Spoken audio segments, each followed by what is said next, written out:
¿Fue lo que te motivó específicamente a comenzar a militar por la política y los derechos humanos?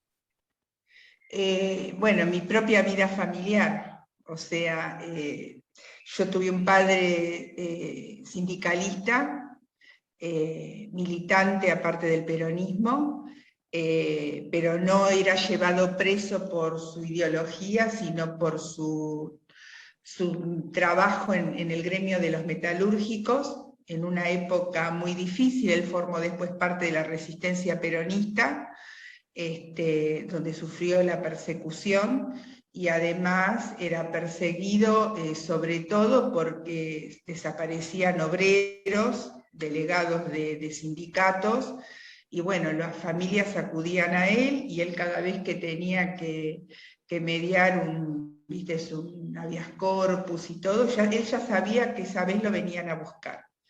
Y bueno, y en esa búsqueda, te imaginas lo que le hacían. Nosotros vivíamos en Escalada, en Remedios de Escalada, era llevarlo atrás de la cancha Talleres, del Club Talleres, y ahí eran las primeras golpizas. Después lo llevaban a la comisaría primera de Lanús, y después era trasladado, estuvo en Devoto, estuvo en Caseros, y la última vez en Olmos. Y bueno, cuando se lo tiran a mi mamá en la puerta de mi casa, mi papá pesaba 38 kilos, no tenía uñas, no tenía dientes, las costillas le atravesaban la piel, y bueno, por supuesto falleció. Eso, aparte, bueno, las pesquisas que hacían en mi casa, yo tengo una cicatriz acá, que me tiraban contra la pared para que mi mamá dijera dónde estaba. Nos rompían toda la casa, se la desvalijaban a mi mamá, y bueno, yo por ser la mayor de los hermanos, más la viví, y mirá cómo se guardan las cosas, que mi hermano recién hace 3 o 4 años vino a casa, y bueno, a raíz de una conversación me dice: ¿vos te pensás que yo no me acuerdo cuando te tiraban contra la pared para que mamá dijera dónde estaba papá?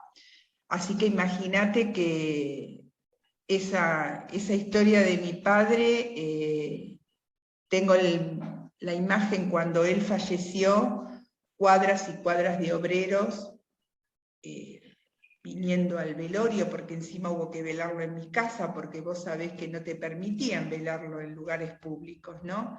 Si bien en Remedios de Escalada hay una casa velatoria que se criaron con mi padre, le ofrecieron a mi mamá, no se podía. Entonces mi mamá, para prever, lo veló en mi casa, y era incesante la cantidad de obreros, de gente humilde que venía. Y bueno, todo eso hizo de que yo a los 14 años empezara a militar, en una época donde tuvimos que irnos de noche, de Remedios de Escalada, ¿me entendés?, con la ayuda de los vecinos. Nos vinimos a Guillón, al Vigillón, una casa con muchos arbustos, y mi mamá, pobre, miedo siempre a que nos vinieran a buscar, viste, las represalias. Y bueno, yo empecé a militar, y me acuerdo que una vez mi mamá casi se arrodilla delante mío y me dice: por favor, no me hagas vivir lo que viví con tu papá. Pero bueno, las cosas son más fuertes que uno. No, que no fui criada con odio. Mi mamá realmente, si bien sabíamos, lógico, no fue una persona que nos crió, viste, con odio hacia el represor. Pienso que por temor a que si ella nos alentaba, fuera peor, viste. Pero bueno, era más fuerte que yo, era más fuerte que yo. O sea que a los 14 años iba encima a un colegio de monjas, que no la pasé bien, no me dejaban hablar, me sacaban del salón. Te estoy hablando cuando no se podía hablar, ¿no? No ahora. Me decían, incluso yo era alumna 10, porque trataba de que no tuvieran excusa de decirme: usted no estudia, se tiene que ir. Pero sí, no me dejaban hablar, no me dejaban hablar. Viste, la falsedad de la iglesia, me decían una cosa por delante y a mi mamá por atrás le decían otra. Pero bueno, no pudieron conmigo. no pudieron. Tuve profesoras que me la juraron mal, pero mal, cosas despreciativas, querían que yo pasara a dar lección diciendo lo que ellas querían, y yo no les iba a decir lo que ellas querían, pero se lo rebatía con fundamento. Contá que yo lo mamé en mi casa, o sea, yo tengo unas metas muy claras. Es el día de hoy que yo sigo militando un proyecto que yo creo que tiene que ser motor de la movilidad social de mis alumnos. Estoy convencida que la educación va a ser ese camino. Y bueno, después yo te mandé el otro día la invitación, tengo una tía política, realmente es tía, abuela directa de mis hijos, Josefa Rabinovich de Levenson. Ella es una madre desaparecida y tengo 2 primos militantes, uno muerto por la dictadura. Tengo toda una familia como diezmada por parte de mi esposo. O sea que eso también alimentaba y alimenta mis ansias de querer cambiar, ¿viste? De querer cambiar dentro de lo que me quede. Siempre luché por eso. Y mi medio es luchar por la educación. Porque me di cuenta que a lo mejor mis primos como que equivocaron el camino, seres muy inteligentes que hoy hubieran sido vivos, creo que más útiles por las causas por las que lucharon. Mi padre no, mi padre era un idealista. Él creía en la justicia social, creía en la igualdad de oportunidades, y bueno, eso le lleva a la vida. Los que viven por ideales quedamos con una mano adelante y otra atrás, te puedo asegurar. No fue la política un medio para mi padre dejar a mi mamá en una muy buena posición económica, al contrario. Ya te digo, tuvieron que sacarme del colegio, bueno, una serie de cosas, ¿no? Y eso hace que vos vayas pensando, y pienso mucho en los derechos humanos, ¿viste? Pienso qué entiende la gente por derechos y qué entiende la gente por estos derechos humanos. El término es muy amplio, muy amplio. Y creo que dentro de esos derechos humanos también es luchar por una educación pública de calidad, es defender uno de los derechos humanos de nuestros niños, ¿viste? Una buena alimentación. Es muy amplio el tema y hasta qué punto se cumple. Eso es lo más doloroso. Sí, sinceramente, fue una época muy difícil, muy negra, los 70 en la Argentina, particularmente, obviamente, por una cuestión generacional. No me tocó vivir esa época, pero me imagino lo que fue. ¿Cuáles son los avances y las deudas pendientes en materia de derechos humanos que crees que faltan? Los avances fue el juicio a la Junta, el poder hablar sin ser estigmatizado. Yo te hablo desde la simpleza de lo que es mi postura, ¿no? Vos hablabas antes de derechos humanos y era subversiva, o sea, no había otra mirada. Era porque en algo andabas, ¿viste? Creo que en eso sí hay un paso importante. Hoy se puede hablar, hoy puedo tener entrevista con vos sabiendo que mañana voy a poder seguir yendo a mi lugar de trabajo. El juicio a las juntas y el poder descubrir una parte, porque no se ha descubierto todo. Una parte de lo que han pasado, yo mi padre lo tengo un lugar donde ir a enterrarlo, mi tía no, mi tía está tirada en el Río de la Plata. ¿Dónde está el responsable directo de esa muerte? Si vos entras en la causa de ella, no hay nadie directo. En eso sí hubo avances en que hoy los derechos humanos es una parte importante de las políticas, de algunas políticas, de algunas plataformas políticas, de algunos proyectos políticos, no de todos, no de todos. En eso sí hubo avances, pero todavía falta muchísimo, si no, no podés tener todavía presas políticas, ¿entendés? Donde todavía la justicia mira para el otro lado y responde un patrón de estancia. Ahí no hay derechos humanos.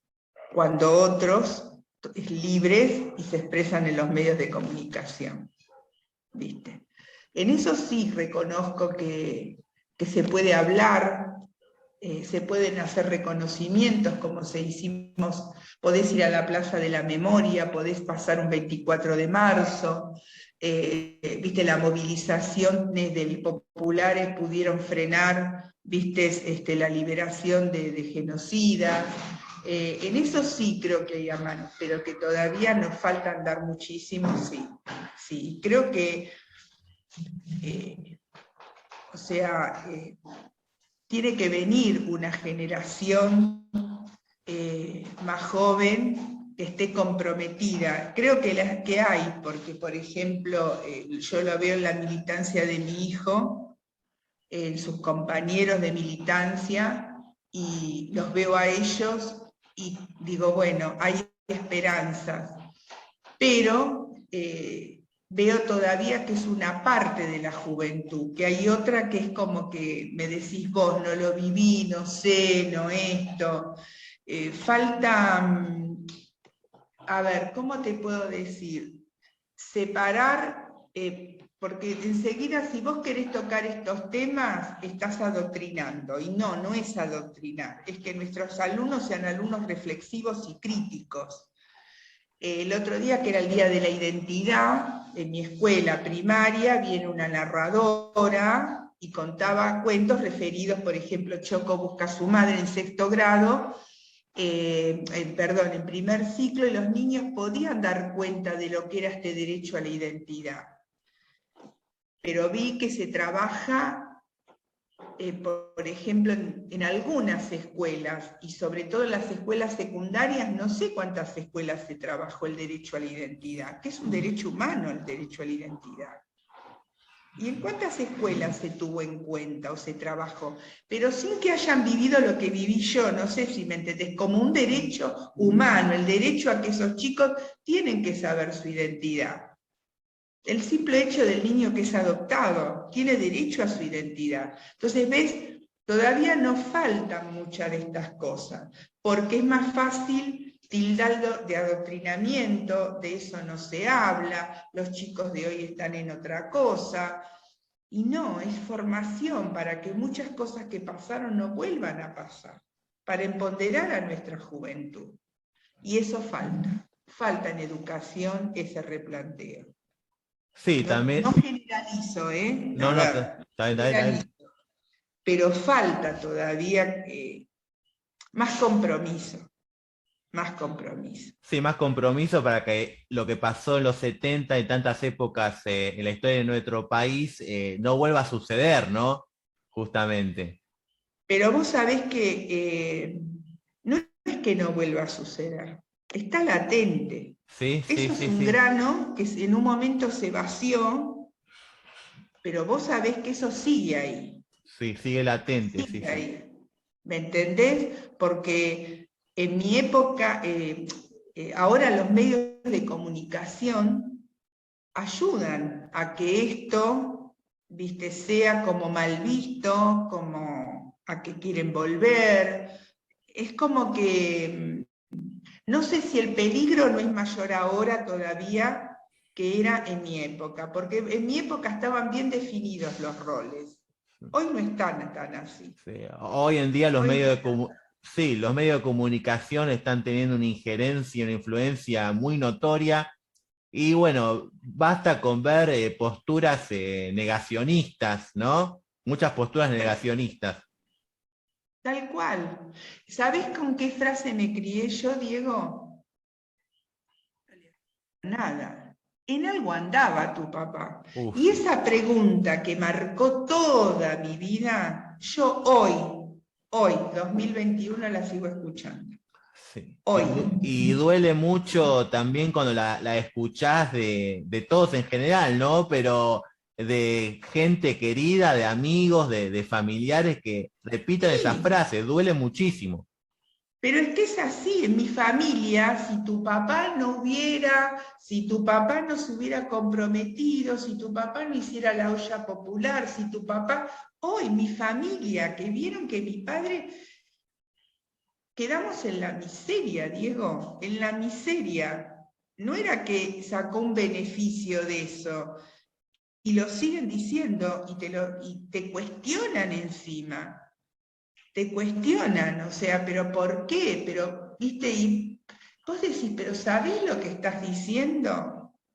Y entonces hay como esto de los derechos humanos, como que, viste, yo digo como que es la zona, el centro, y están las zonas de influencia, viste, que atentan contra esta política de derechos humanos, que de hecho vos lo sabés bien, pero el ARA San Juan sí, es una política de derechos humanos. Se suprimió las personas, las 44 personas, y nadie da respuesta. No sé si me entendés. Eso también son derechos humanos. Que esas familias no tengan respuesta de qué es lo que pasó. Entonces, no es solamente el derecho humano como lo viví yo, sino todo lo que te rodea. Cuando un niño no tiene acceso a la educación, y cuando vos pudiste recorrer, como yo, que voy a Chile, te das cuenta qué pasa en el tema de educación y de salud, porque yo cuando voy de así, me gusta, viste, conversar y mezclarme en el pueblo, no me quedo en la parte turística, que es lo que, sino que voy y pregunto, ¿y dónde está la escuela? ¿Y dónde está este? ¿Y cómo es este? ¿Y cómo es aquello? Y vos ves al pueblo chileno, viste, que si quiere educación la tiene que pagar, y que las escuelas públicas privadas no son, yo voy al sur de Chile, ¿no? Que vos ves los edificios y vos pagás por esto, ¿viste? Pero aún la escuela pública la tienen es arancelada, o sea que ahí ves todo lo que significa en Argentina, pero que nos falta mucho. Por eso a veces, yo cuando vos me dijiste de la entrevista, yo decía, ¿qué entendemos por derechos humanos? Claro. Ahí está. ¿Qué entiendo por derecho y sobre todo, qué es un derecho humano? Que ahí también a veces ves lo que los medios quieren hacerle creer lo que son los derechos humanos. Sí, sí, Y sí. no es solamente lo que el medio quiere hacerte creer, es lo abarcativo que Es muy son los abarcativo, derechos. muy amplio, ¿sí? ¿Y qué papel Derecho a la juega educación, a un montón de derechos, ¿sí? todo? ¿Y qué papel juega la justicia para hacer cumplir los derechos humanos? ¿Para qué lado se inclina la balanza cuando hablas de derechos humanos? Pero en todo te lo digo, En todo ¿eh? sentido, sí. Cuando el pobre mata en violencia de género a la mujer, y cuando el rico mata a la mujer también por violencia de género. O sea, Sí, no, hablemos claro, es como en determinadas clases sociales en nuestro país no pasa nada. No pasa nada, Diego. sí. Sí, No así hay como... violencia. Vos decís, pero ¿cómo? ¿Solo el pobre va a la cárcel? ¿Y dónde está el resto? Sí, pasa con la justicia y también pasa también con los medios de comunicación. Los medios de comunicación, cómo hacen distintas coberturas según también, ¿no? Lo que respecta al nivel socioeconómico, ¿no? Y eso también es una falta de respeto hacia los derechos humanos. También, Diego, es disminuir a la pobreza, es magnificar la pobreza. Es Sí, hacerla más grande, ¿viste? Y como la pobreza destructora de valores. Y eso sabemos que no es así, Diego. no, no es así, Es no, así. no, Yo fui claro. pobre y me crié con valores. ¿Qué referentes políticos tenés? ¿A quién seguís? Mirá, yo soy evitista. Mm, O sea, yo creo que Evita, mi padre murió por Evita. Creo que fue una visionaria, creo que sí provocó una revolución de clases, ¿viste? Pienso que se consumió queriendo dignificar al pobre. Creo que se consumió, creo que molestó a la oligarquía con los medios que ella tenía, que molestó al neoliberalismo, ¿viste? Como que le dio una razón de ser de que el pobre también puede llegar. Y después, soy más evitista que peronista. Pienso que el motor del peronismo fue Evita, ¿viste? Con sus pros y con sus contras, pero es mi ideal. Yo voy a la escuela hogar y veo esa obra donde no se ahorraron esfuerzos ni material, y vos decís, esto sí fue brindarle a los niños lo que los niños necesitaban, lo mejor, ¿me entendés? Y después Néstor Kirchner. Siempre fui muy objetiva votando. Yo siempre me pasó con Alfonsín. Voté a Alfonsín porque veía que lo que ofrecía mi partido no era lo que en ese momento se necesitaba en Argentina. ¿Viste? No soy fanática. ¿Sos de consumir libros relacionados a la política u otras temáticas? Sí, leo de todo, leo de todo. Yo le decía ayer a mis hijos, porque estaban viendo una parte de una serie, y le decía que yo a los 14 años consumí todo lo que era el diario de Ana Frank, La Hora 25, ¿viste? Tenía 14 años y había quedado, ¿viste?, media traumatizada, pero siempre, siempre fui de mucha lectura. Vos contá que a mi edad, que no soy joven, hace 3 años que vengo rindiendo para ser directora titular, y de 387 postulantes quedamos 12, y entre ellas yo. Pero no yo porque digo soy director, porque me encanta leer, y soy directora titular y sigo leyendo, porque es lo que a vos te permite fundamentar tus opiniones, Diego. Sí. Aunque sea la más simple ante un papá, ¿viste? Y el compromiso, el compromiso en tu gestión, que es un compromiso con ir formándote continuamente, Diego. Es fundamental. No es que me recibo y no sigo leyendo, tenés que seguir leyendo. Sí. Primero porque la educación es un área que evoluciona, es lo mismo que el médico que se quedó con lo que estudió en la Facultad de Medicina. Yo tengo hasta 4º año de medicina, después por una cuestión de que La Plata era una época muy convulsionada, ¿viste? Mi madre, bueno, me pidió, bueno, y elegí la docencia, pero no me arrepiento.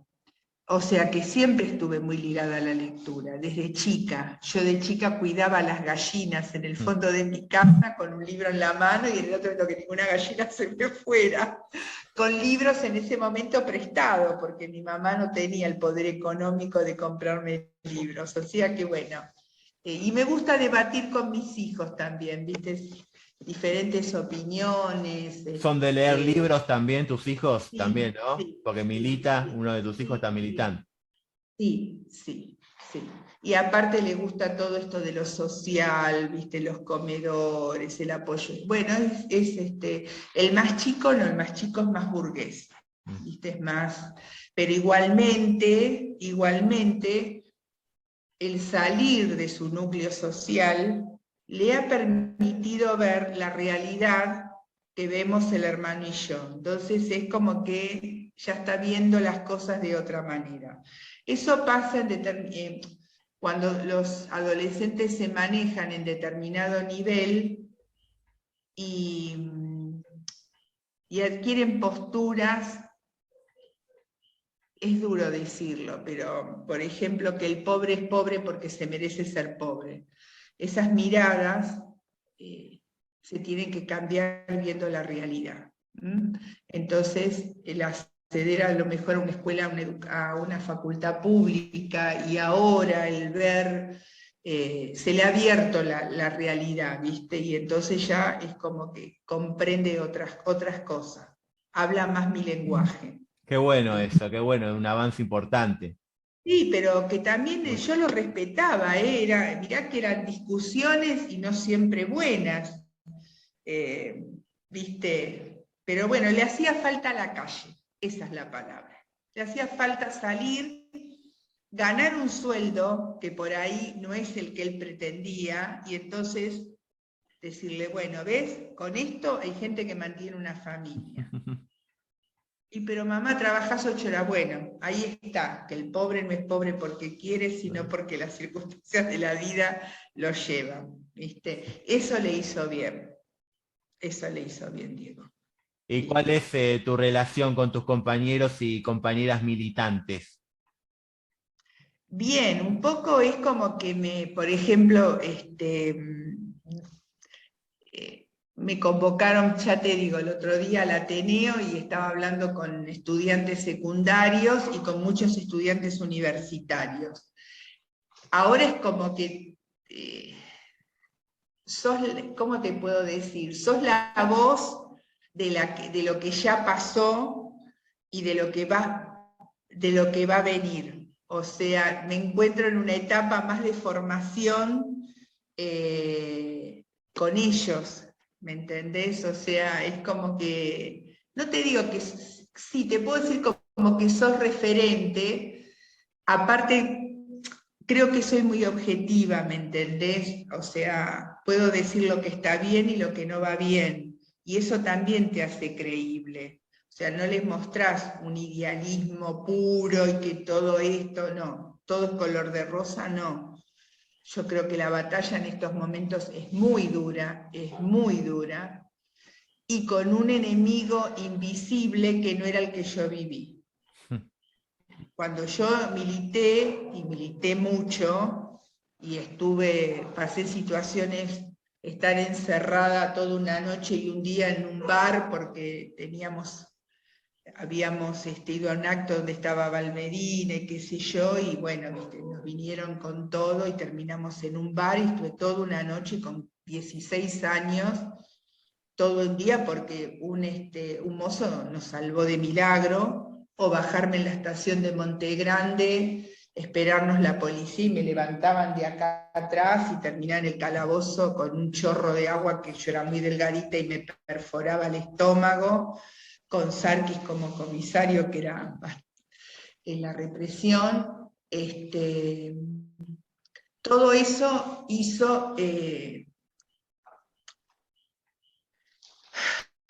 no quisiera, yo le digo a mis hijos que su militancia es otra, la nuestra era poner el cuerpo, o sea, Literal. ir al barrio San José a enseñar a leer y escribir, sabías que tenías una marca. Ellos tienen otra militancia, ¿viste? Néstor les dio otra militancia. Ellos pueden expresar lo que libremente quieren, cosa que nosotros no podíamos. Entonces, pasar esas distintas experiencias te da como una cierta libertad para hoy poder capacitarlos a ellos. ¿Me entendés? Es como que, bueno, ya te digo, muchos compañeros míos, ese idealismo los hizo tomar las armas, ¿me entendés? Y hoy están muertos, y hoy vivos creo que hubieran sido mucho más útiles que el camino que se eligió, ¿viste? Que también eso a mí me lo plantean mis hijos, o compañeros de mis hijos, pero también ese era el contexto histórico que estábamos viviendo. ¿Me entendés? La revolución cubana, las noticias que nos llegan. Entonces era como que también, y en mi caso lo vivido por mi padre, yo creo que si a mí mi mamá me hubiera dado 3 palabras de más, yo no sé qué hubiera hecho, cuál hubiera sido mi camino. ¿Me entendés? Porque el odio estaba, el odio de lo que le hicieron a mi papá estaba. Después, bueno, uno lo va canalizando y lo va trabajando, pero ahí, ¿viste? Qué sé yo, genera situaciones difíciles, ¿viste? Yo me debatía entre vengar a mi papá o el disgusto a mi mamá, porque sabía que la mataba.